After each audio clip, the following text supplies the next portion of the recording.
Na-i-refer na sa Office of the City Prosecutor ng Tacloban ang criminal complaint laban sa 15 anyos sa suspect sa pamamaril sa isang paaralan sa lungsod na ikinasawi ng ilang individual.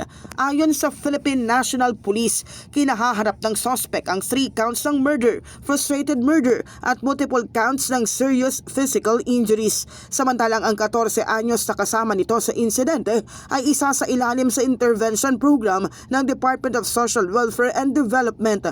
Lumabas sa paunang investigasyon na posibleng matagal nang nakararanas ng pambubuli ang dalawang suspect. Ang lumalabas sa initial feedback ay bullying gone wrong.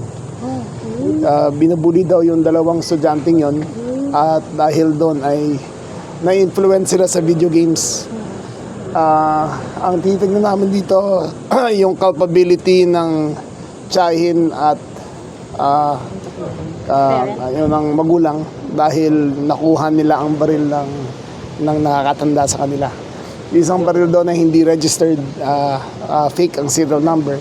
But the mere fact na nagkaroon ng access ang bata sa baril, ang culpability dyan ay nasa kung sino man ang may-ari ng baril. Sir, possible. Lumabas din sa impormasyon na posibleng may impluwensya ng video games sa naging kilos ng mga menor de edad.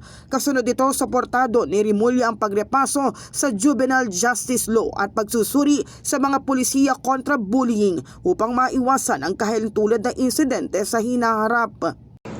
Yung juvenile justice law kasi, ang nakita namin defect sa aming pag-aaral, ginagamit ngayon yung mga juveniles as drug couriers para kung mahuli sila, hindi sila pwede charge. So, we're going to review with Congress kung pwede i-review yung ganun. Patuloy naman ang pakikidalamhati ng kapulisan sa mga naapektuhan ng insidente. Nagpapatuloy pa rin ang investigasyon habang pinag-aaralan ang posibleng may iba pang pananagutan dahil sa kapabayaan ng magamit ang baril sa karahasan. Of course, nakikiramay ang Philippine National Police and we are doing our best such that walang mangyaring ganyang insidente.